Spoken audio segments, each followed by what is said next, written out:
This B Podcast Network show is presented by IXL. IXL's all-inclusive online teaching and learning platform simplifies edtech needs and accelerates achievement in 95 of the top 100 U.S. school districts. IXL delivers personalized learning across a comprehensive pre-K-12 curriculum, including math, language arts, science, and social studies, and it helps you assess student performance through actionable real-time insights at every level of your school or district. This one solution performs work that typically requires dozens of different tools. Want to find out why so many leading districts trust IXL? Visit ixl.com/BE. That's ixl.com/BE. We're proud to be sponsored by MyFlex Learning. MyFlex Learning is a scheduling platform that helps middle and high schools meet the individual needs of all students. Schools can easily create and manage time for flex blocks, win time, activity periods, RTI, counselor and teacher appointments, and much more. And with its built-in accountability tool and reporting features, MyFlex Learning solves your challenges around getting kids where they need to be and understanding how flex time is spent. Make your flex time work for you. Visit myflexlearning.com/BE to learn more and receive $500 off the first year. That's myflexlearning.com/BE.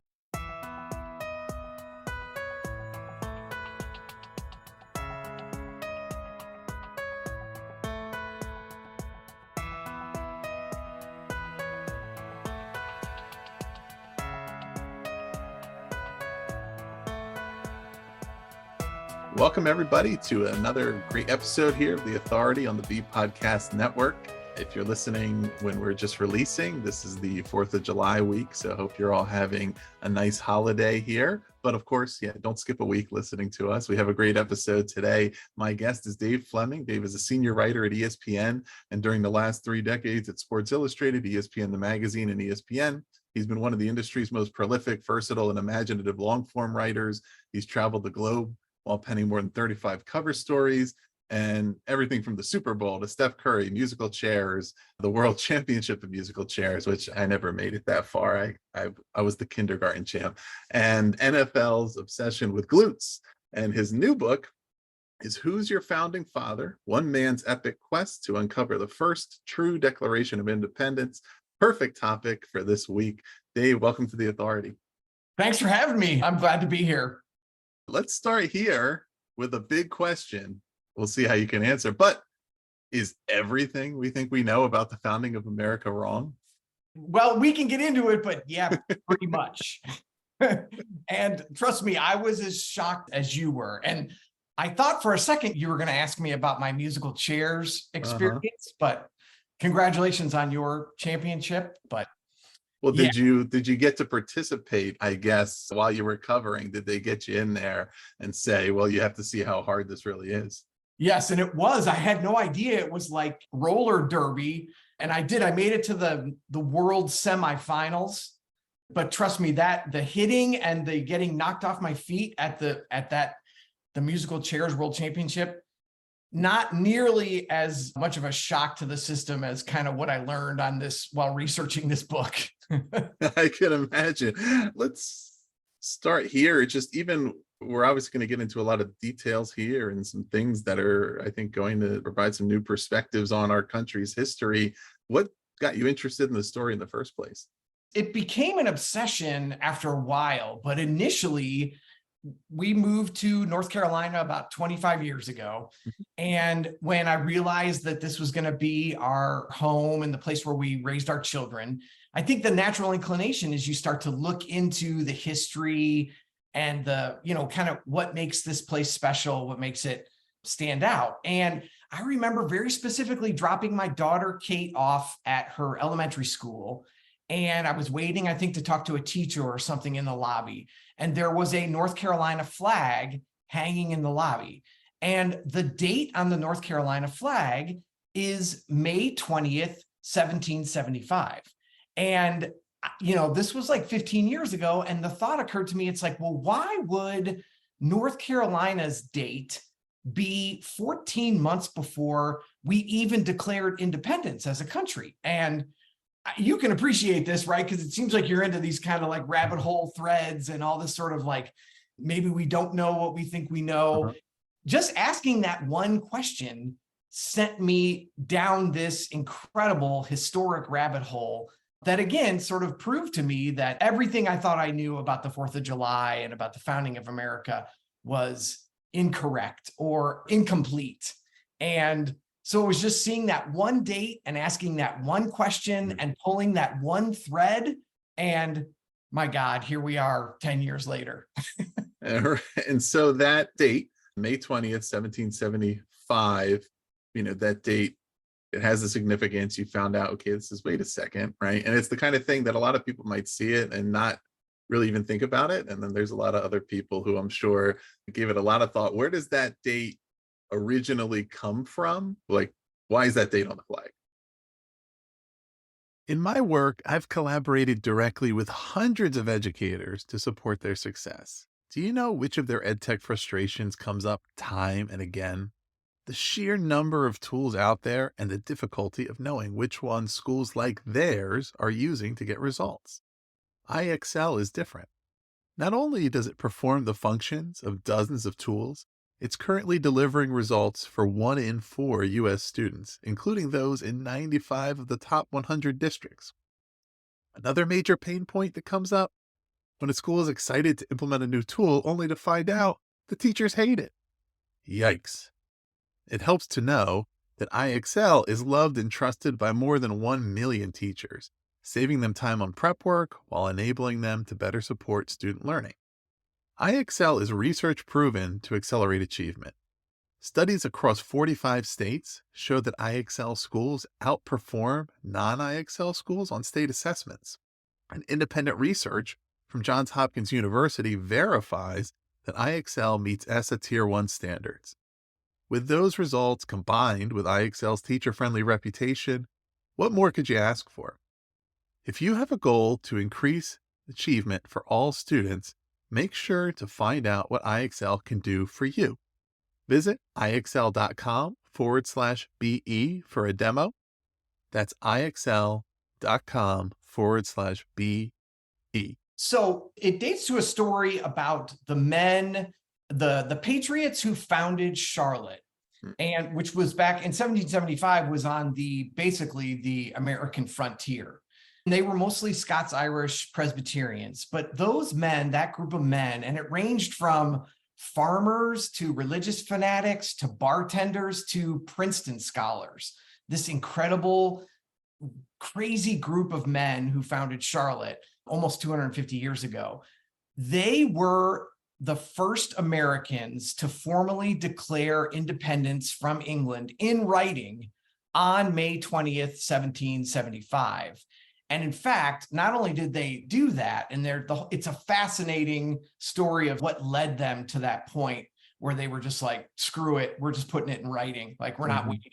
But a volunteer then wrote that document. The document was written, crafted, declared, and then it was ridden on horseback 550 miles up to the Continental Congress, where it didn't gain any traction. But there is significant proof that 14 months later, Thomas Jefferson plagiarized that document while writing his own slightly more famous declaration. Right. And so this document is, at least colloquially, known as the MecDec, but the Mecklenberg Declaration of Independence. And I think you mentioned some of the groups associated with that and the fact that it, ended up looking maybe suspiciously similar to another declaration. Do you know who wrote this? Who were the signers? I mean, who was the real brains behind this? Yeah, it was this great mix of, again, sort of religious, almost religious fanaticism. So you've got that element, the sort of the Presbyterian element, which back then, especially the Calvinist bent of Presbyterianism, their number one tenet was no mortal man, no politician, no king, nobody can rule man, only God can rule man. And it's your highest form of obedience to God to fight against that kind of tyranny. So they were religiously motivated to declare independence. Then you get the background of the Scots-Irish, who essentially were kicked out of Scotland, kicked out of Ireland, kicked out of Pennsylvania, and came down to Carolina for freedom. They really, having endured this kind of tyranny for centuries and generations, they were really the first group in America to recognize that it wasn't going to get any better. And we might as well just declare it right now in writing and just get it over with. Let's start fighting. I mean, that was essentially the Scots-Irish take on the whole thing.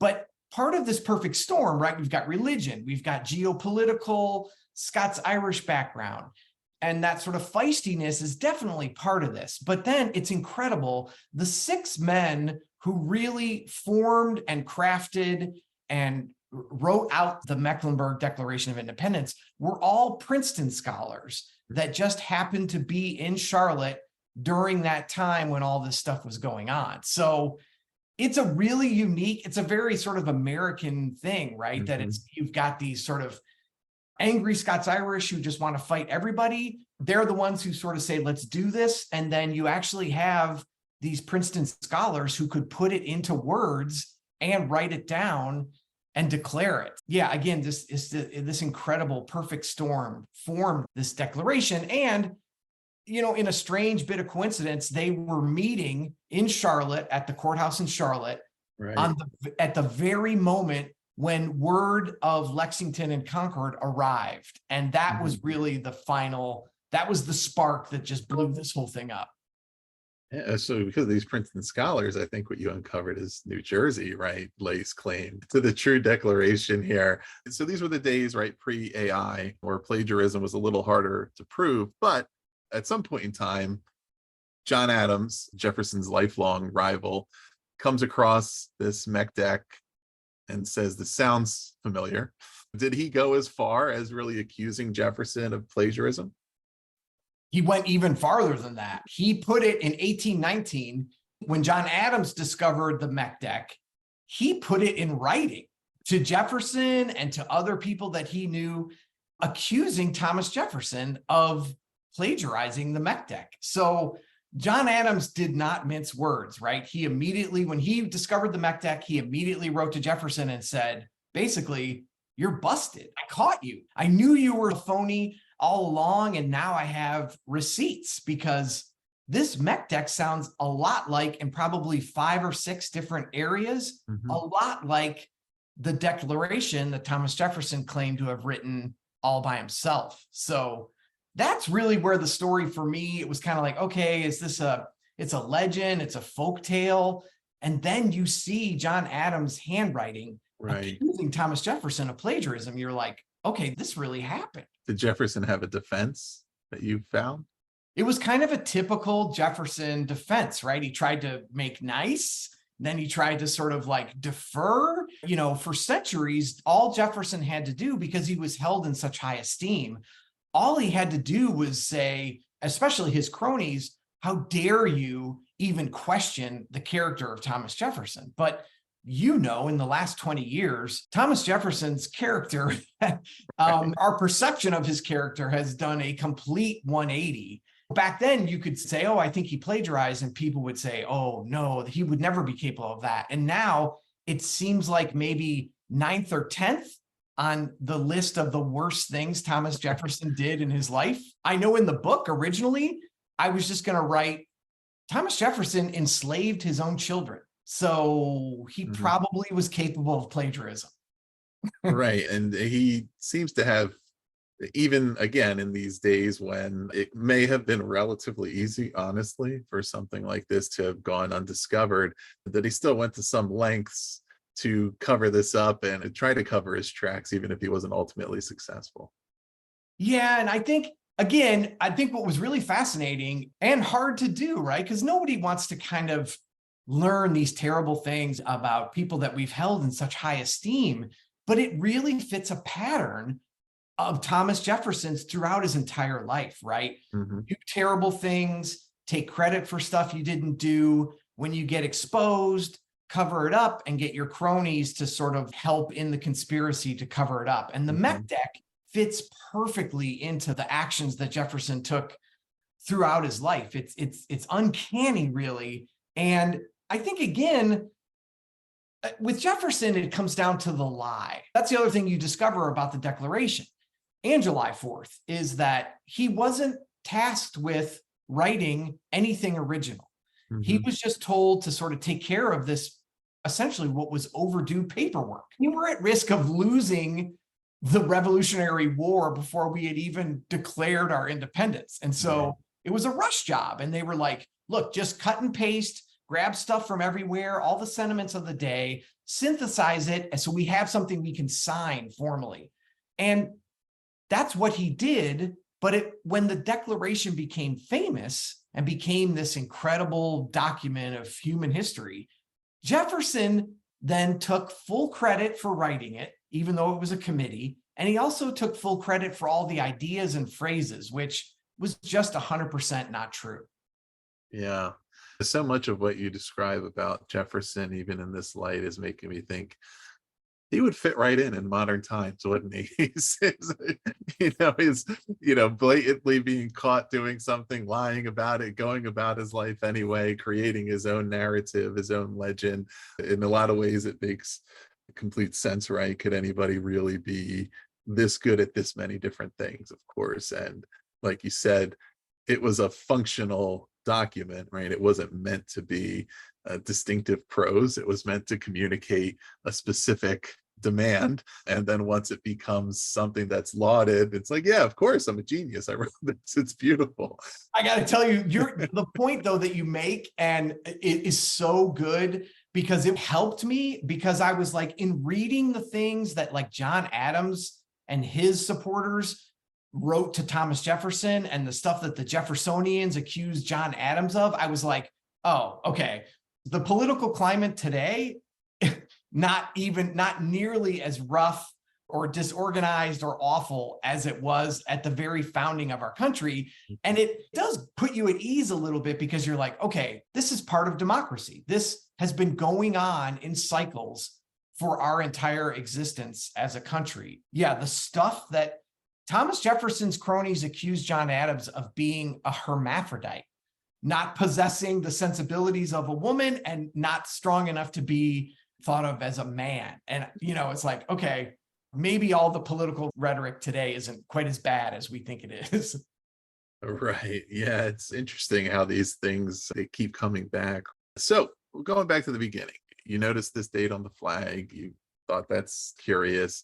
You became interested in this, and probably some amount of time passed before you started pursuing it in earnest as a book. But then you go and you start talking to people, you start researching, pulling things. What did you find when you started to talk to people? Were there a lot of people who were just kind of like hoping somebody was going to come and ask them about this? Was there a lot of awareness of this or interest? I couldn't believe, well, first of all, I was shocked that no one had done a book like this already. I mean, the story is incredible and the things that it uncovers are groundbreaking. So I was really surprised that no one had beaten me to it. And I was relieved. I couldn't believe the amount of which the Mecklenberg Declaration, it sort of hides in plain sight. It's all over the place in North Carolina. There are statues and roads and churches and parks and archives and cemeteries. The proof of this is everywhere. And I think it was a long-standing battle between North Carolina and Virginia over who should get credit for being the sort of cradle of American independence. So I was shocked at how much was out there. I thought it was going to be me digging through archives and cemeteries, finding scraps of this and scraps of that. Like the John Adams letters, they're profuse. I thought maybe if I could find one little scrap, it's pages and pages and pages of documents. So I was relieved that there was so much stuff and that it ended up being such a great, fun story to tell too. It is not dry history. Some of the stuff the twists and turns are crazy. Yeah, and I hadn't really heard about all this, but there's prominent individuals who had a lot of awareness and even straight up acknowledgement, right, of the reality here. I think it says 11 US presidents and Burns, George Will. I mean, people who have media platforms, who have reach. What was their perspectives on this that you found? You make really good points. Ken Burns, David McCullough, Andrew Roberts, who wrote Napoleon and Churchill and King George III, Cokie Roberts. The list just goes on. And then on top of that, men like Billy Graham used to preach Right.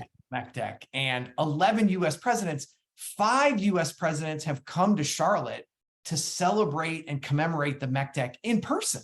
And I live here and I had no idea any of those people were involved or supported it. It also opens up this really fascinating avenue of why we believe what we believe and what things that we decide have enough proof and things that don't have enough proof. But somebody like David McCullough and Cokie Roberts too, they were like, the preponderance of evidence, especially the anecdotal eyewitness evidence, is beyond reproach. And it's nice when you feel like, man, do I want to be saying all these things? And then you go, well, I mean, I'm not the only one saying them. All these really respected historians and all these presidents have said it already. I'm just joining the chorus on that, I think. Right. Yeah. It's interesting when you think about, especially, again, we talk about the modern times of the internet, right? And everybody has a platform and media personalities, and some of these people being documentarians and columnists and presidents, who has more reach than that. And perhaps there were perspectives, and maybe you found this among some people you talked to, who were like, well, the evidence seems to be that this is true, but what does it really mean? I guess I don't know if people thought that. It's not that it's the conspiracy theory, but it's just like substantively, what's the outcome? And the outcome maybe is that, okay, Jefferson doesn't look so good in retrospect, but other than that, does it change anything substantive? Maybe people just said, well, we just never talked about it before because we didn't think anybody would care. Or we just, when it came up, we did talk about it. I wrote about it, but nobody, I don't know. But then it seems to be that you found, well, all the evidence was out there, but nobody really followed it. The MecDec has gone in cycles as well, right? It has become national obsessions and then almost died out, and then become a national obsession and then almost died out. And that coincides with the Civil War. It coincides with the presidents visiting in the early 20th century. So yeah, the MecDec is a victim of these sort of waves of interest and non-interest. But for me, I guess the thing that really started this whole thing was when Virginia tried to claim too much credit for the Declaration, for fighting the Revolutionary War, for all that stuff. And North Carolina just said, hey, wait a second. We were first.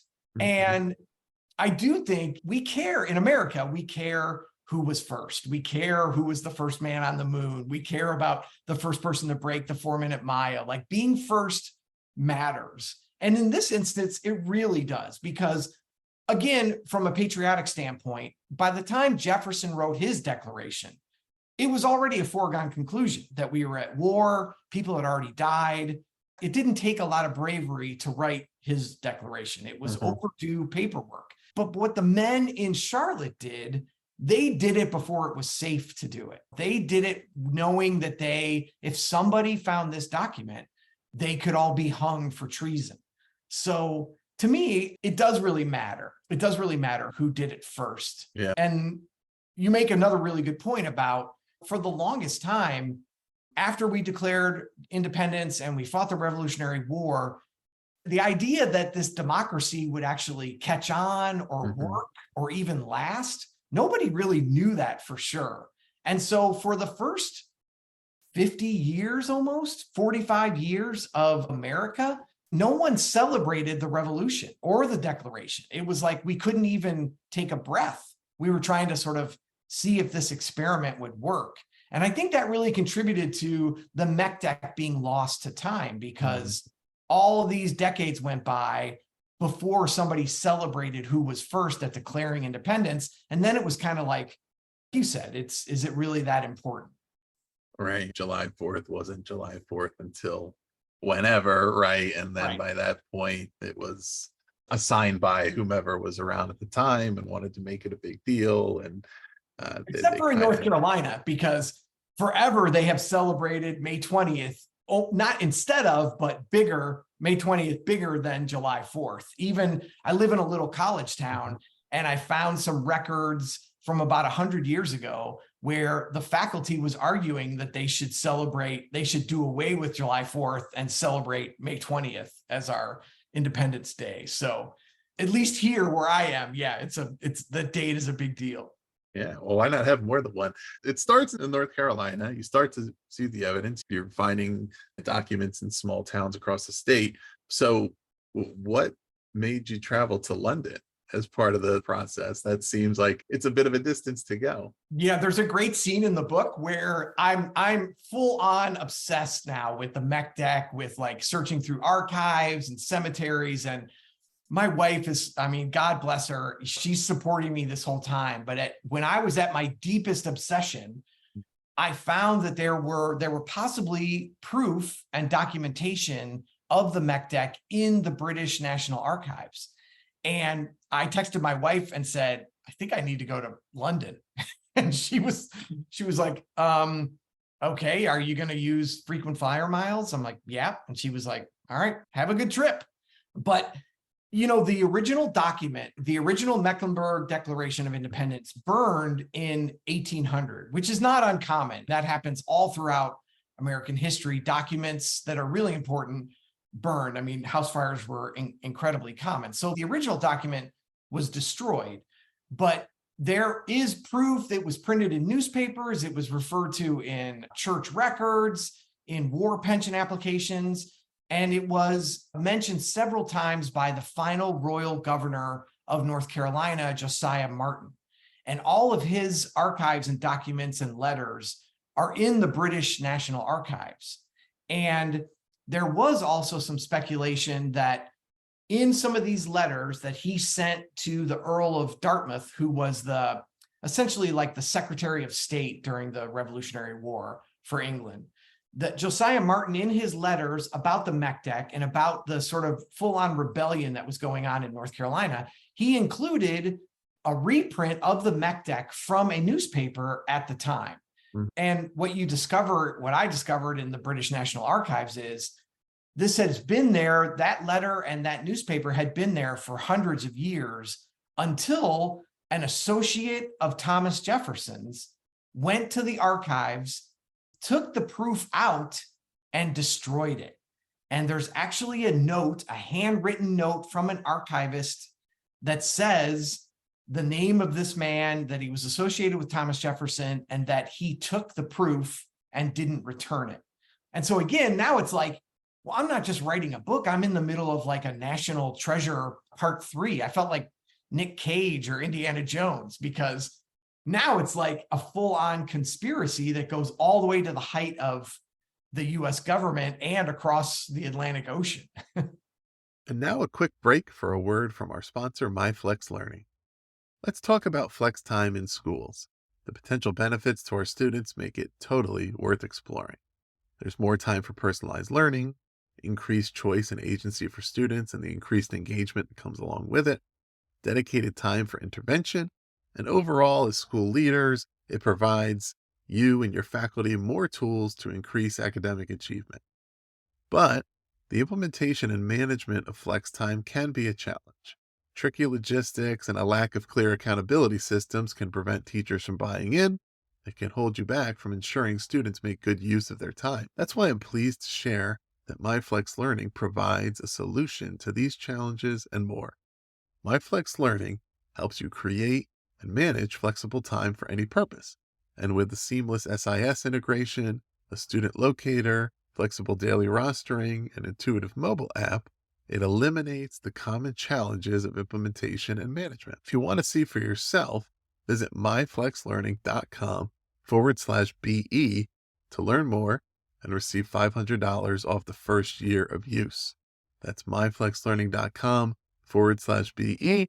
You'll learn all about MyFlex Learning, what it can do for your school, and you'll receive a $500 off offer for your first year. Check it out.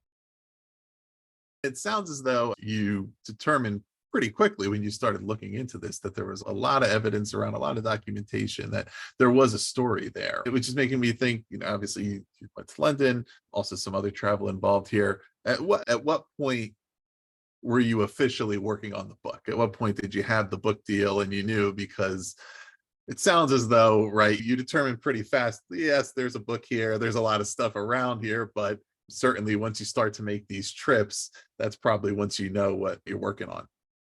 Yeah, for me, it was, I went to Quincy, Massachusetts, where John Adams, his home and all of his presidential records and all that stuff are kept.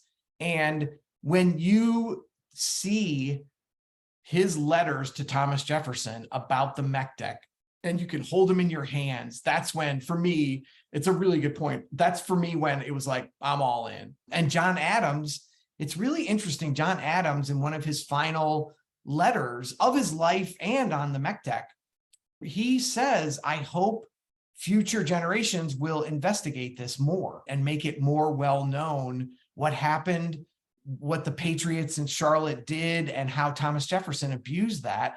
And it was almost like this, it's cheesy, but it's almost like I felt like John Adams was telling me, asking me, like, carry this on, like, go ahead and do this story. And so it was being in Massachusetts when it was like, okay, I'm all in. I'm going to follow this to the end and do what John Adams asked, which is just make more people aware of it. Yeah.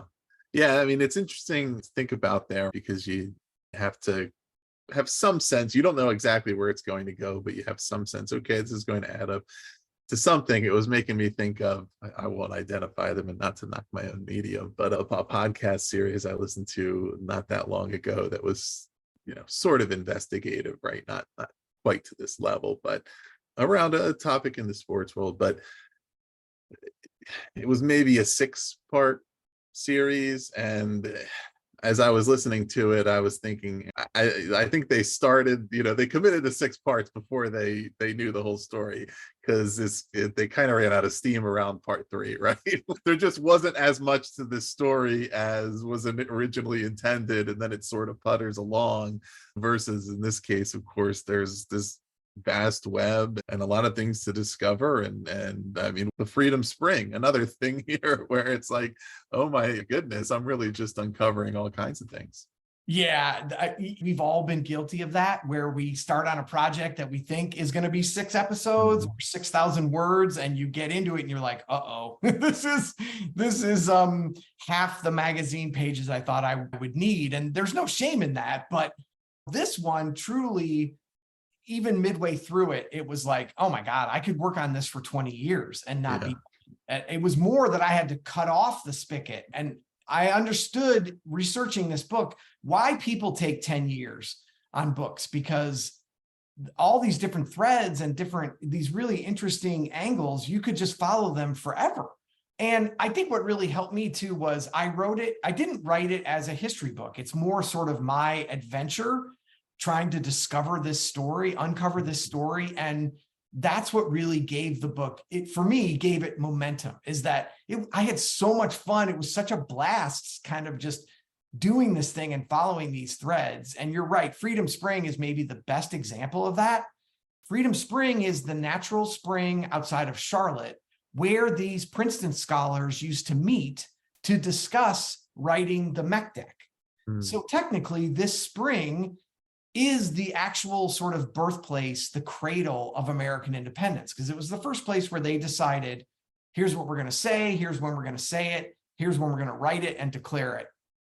And this spring had been lost for more than a century. And probably my favorite part of the book, and it involves me convincing a local Baptist minister who knew the area, trespass through a couple of different places that we didn't own the property and different construction sites. And with his research, or I should say my research and his knowledge of the area and his willingness to commit a few crimes, we were able to find the Freedom Spring. And there's a great scene in the book where it's like, I was overcome because it's such an exact physical connection right back to the MecDec. I reached my hand into the spring when we found it, and I took a little sip and did a toast. And he was like, I wouldn't do that if I were you. But in the book I wrote, I have either just shared a toast with our founding fathers, or I've given myself the worst case of diarrhea in the history of modern literature. But as you can see, I'm still fine. I definitely survived it, and I would do it again, I think. Yeah, maybe it was both. Did investigating this story make you think more broadly about the relative recognition and history around the Southern colonies' role in the Revolutionary War and the way that story is told, and how they're not commonly featured all that prominently in a lot of the history as it's written? Yeah, I'm really glad you brought that up, because that's connected to the MecDec, right? Not only does Charlotte and North Carolina not really get the credit they deserve for being the first to declare independence, but that was the other thing I learned when pulling on these threads. The Southern theater of the Revolutionary War was a critical turning point that none of us have ever been taught or learned about in history class. It's incredible. Mhm. And we all know that Cornwallis surrendered in Yorktown. What we don't know is, why was he there? And a big part of why he was there is that he got his butt kicked through South Carolina and North Carolina by the MecDeckers, and had to go to the coast to recover and recoup. And Mhm. so again, the original plan of the Southern theater was come in through Charleston, just wreak havoc, crush all these little local militias, and then get all the loyalists to join up. And by the time Cornwallis makes it through North Carolina and turns north, he will be able to meet the forces coming down from New York in the middle. That was always the plan. And it was going really well until Cornwallis got to Charlotte. And that was the first place, even though Charlotte was outnumbered 15-1, I think. That was the first place where Cornwallis had to retreat, the first time on American soil where he had to go backwards. And it ruined England's entire plan for the Southern theater of the war. And again, I had no idea, literally, I had no idea until I was in the middle of writing this book, how critical the South was in helping us win our independence. And it's incredible to me that the South doesn't get more credit for that, or just even more acknowledgement for that critical role. Yeah, it's it's interesting. Globally, it was making me think about, I spent time, it's been a while now, but a good amount of time in Australia. And there's a significant amount of pride, Australia, New Zealand, around their role in World War II. And I'm thinking, you are not mentioned in the history that we learn about the war, right? Like, I don't think I could have told you that you were in that war at all, because it's just not, it's not part of the narrative that's told. And of course, in the broad picture, everything has its own place, but certainly how the folks in those northern colonies, the mid-Atlantic, the ones that are most prominently featured there after that elementary school, might have a hard time saying, okay, what exactly were 13 colony? Was Georgia one of them? Was South Carolina, right? You're exactly right. You're exactly right. And I think that's part of this thing, is the way our brains work. And you just nailed it, right? We get to a certain age, we believe what our history teachers have told us in 8th grade, and then we just lock it down. It's like, oh, Bunker Hill, Boston Tea Party, Valley Forge, and Yorktown. And that's it. I'm done, right? I'm not going to learn anymore. And that's what makes it so hard when you're trying to be like, hey, there's so much more incredible stuff that you need to know and acknowledge and appreciate, because we're talking about people who died, right, to help us, sacrifice their lives to help us gain our independence. It's the least we can do, is at least include them in the narrative. Yeah, it's certainly that process of what you did with this book, and what successful historians do with history, what a successful person in the ministry would do with the Bible, right? Is like contextualizing it, putting yourself in that place and time, that just knowing what happened or reciting the facts of what happened doesn't really teach you anything, or it's not that interesting. So when you contextualize the courage required at different points in time to make the declaration, right, to go out on a limb at a time when it may have led to negative consequences versus stating it when everybody already knew what was going on. The same as so many other things to say, okay, what did this mean in that time? We only have so many pages here that are describing years, decades, centuries of that, and the time they were living in was very different from now. And it's easy to look back now, one, that we know what happened, we know what the outcome was, we know how the war went, we know what history has meant since then. We kind of know, but we don't necessarily know at that time what were the sentiments, how many of their fellow colonists were opposed to the idea of independence, period, and what might those words have meant. And same with the story of the plagiarism, right? It becomes what it becomes because of the ultimate historical impact of the document and the legacy and how it contributed to the legacy of Jefferson over the centuries as the founding father in that role, even more so than the individual framers of the Constitution and other documents. That it's not as well remembered. What did James Madison do, and what these, because he was held up there as that auteur theory, right? The singular voice who created this thing. Dave, but kind of as we're winding down here, I do want to go to a bit of a lightning round to get through a variety of topics here. The first one, I didn't even know I was going to ask this until now, but what's the soundtrack at the World Musical Chairs Championship? Oh, it's pretty awesome. It was like 90s hip hop and 80s pop. So it was, the music was probably the best part of that. And they had a full on DJ, but he had to be blindfolded because they didn't want him cheating about when he would stop the music. I wonder how important is it to know the songs to be able to identify when the music has stopped? You would think it would help, but it doesn't, because it's just a random record stop. Okay. So he's not waiting for like a beat drop it's like he just stops it. What really becomes, it's how many elbows you can throw and how low you can get your hips. And I can't remember what the prize was, but people will fight each other for a free t-shirt. I'll tell you that much. How high are the chairs? I mean, they're like regular folding chairs, and it was like WWF because people were throwing it was like linebackers colliding. So the chairs had to be breakable and foldable. Because I'm about 6'5", I'm thinking I'll be at a disadvantage, right? Because if you're at the right exact height, you can get right into that chair. I'm not going to ask any more about this event. It's interesting that you participate in writing in sports. I'm sure you've heard the theories that we should just put a regular person in Olympic events, right? Like just have some guy running the 100 meters so you can see how fast these people really are and that kind of thing. This might not be Olympic level, but hey, get in there. And these people who practice, they really, they tear up the rug in their living rooms, and their china cabinets are a disaster, but they're the gold medalists. So when you first started talking to people just in your life, not sources for the book, but you said, hey, there's this story and I'm working on this, what kind of response did people have? Did they know anything about it, or did they think that sounds like kind of a crazy story?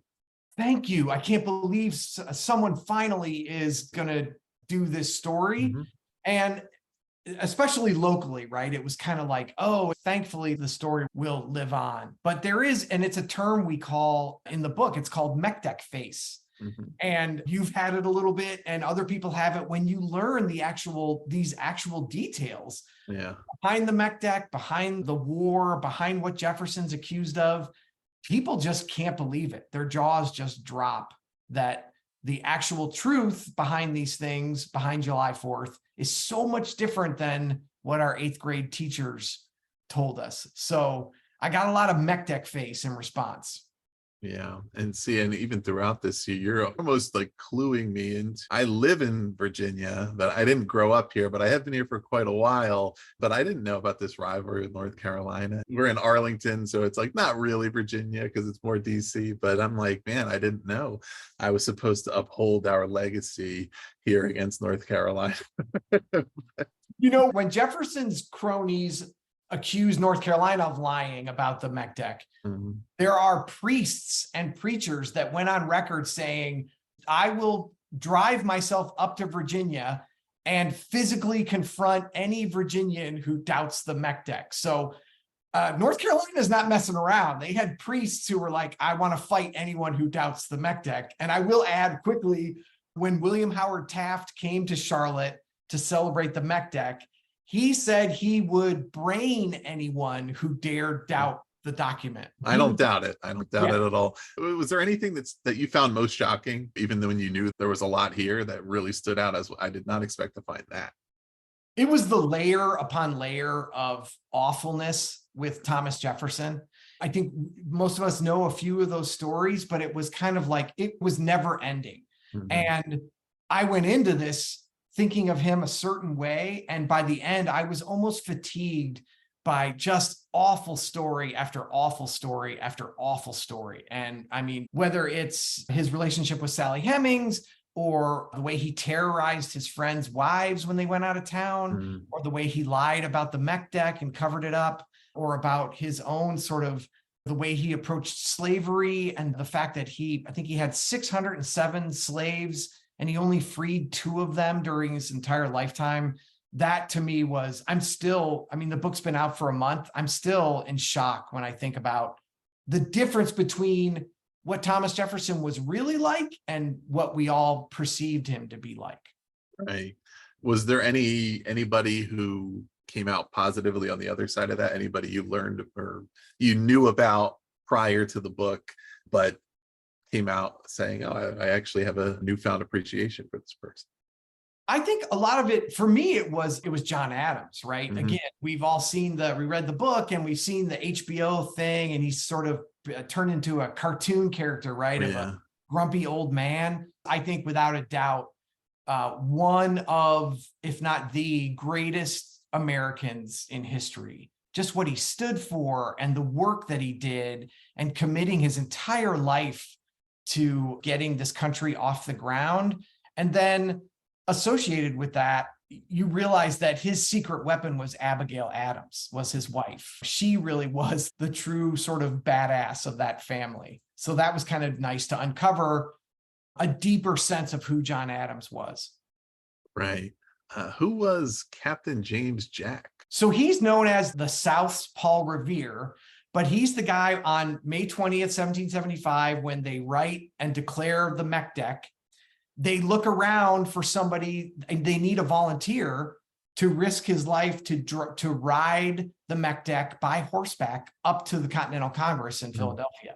And Captain James Jack was a militia captain, and he was also a tavern owner. And so I really think he was probably half drunk and was like, I'll do it. And then they handed him the MecDec.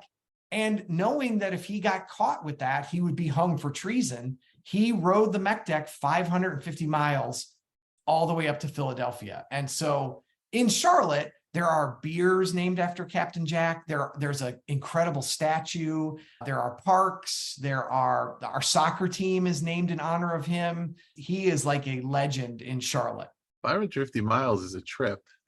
Yeah, and for all my Boston friends out there, you need to know that Captain James Jack is called Paul Revere of the South, only braver. Okay, so before in the South, we love to point out to people, especially in Boston, that it was like Captain Jack rode 538 miles farther than Paul Revere, and he never got caught. So who's the true patriot? Right, exactly. And you mentioned Captain Jack, there's beers named after him, and he may have been half drunk on this ride. Did you put out a beer in conjunction with the book launch? We did, inspired by Captain Jack. And again, this is sort of part of this whole thing from start to finish has just been a blast. And I hope it comes across in the book, which people say is fun to read. But we thought, what a perfect way to sort of honor these Scots-Irish patriots, and especially Captain Jack.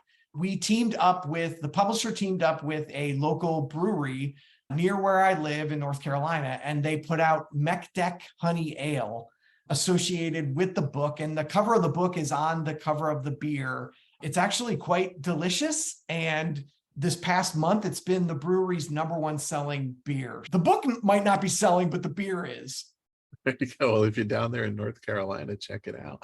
The last one here, if we obviously have an opportunity now when we go back and revisit what we know about history and learn new things and reconstruct our knowledge. For maybe you and me, we're unlearning and relearning things we learned before, but for a certain generation, they're still learning these things for the first time. Is there one thing that stands out to you from what you discovered in this book and what you find most meaningful that you would want today's students to know, to learn as part of their history? I think you touched on it perfectly, right? It's the idea of, I think the most patriotic thing we can do is learn the whole story. You can still be a fan of Jefferson. You can still be a fan of Virginia's role in the Revolutionary War and independence.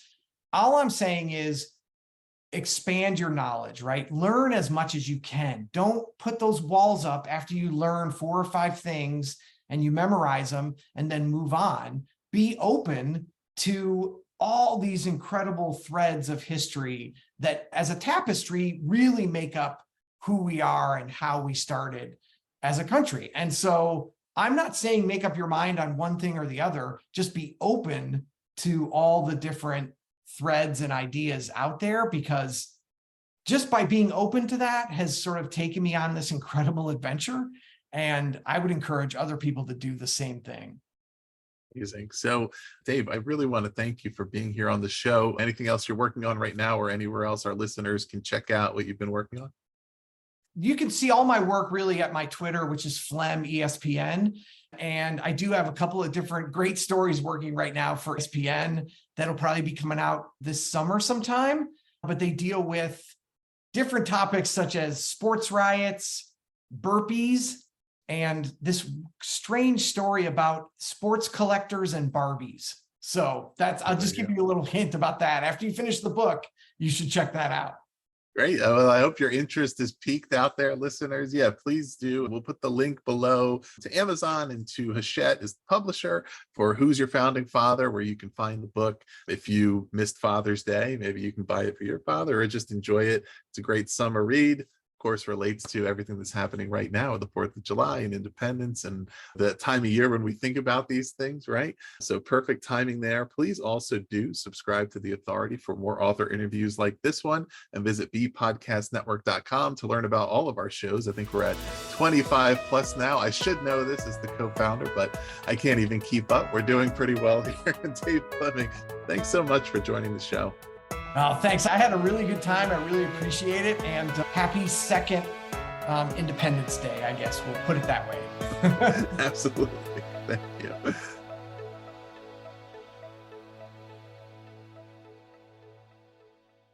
This has been The Authority Podcast, hosted by Ross Romano, edited by Gage Sanderson. Do you want to simplify your school's technology, save teachers time, and improve students' performance on state assessments? You can do it all, but don't waste another minute. Head straight to ixl.com/BE to learn how IXL's research-proven teaching and learning platform can help you achieve all of these goals. That's ixl.com/BE.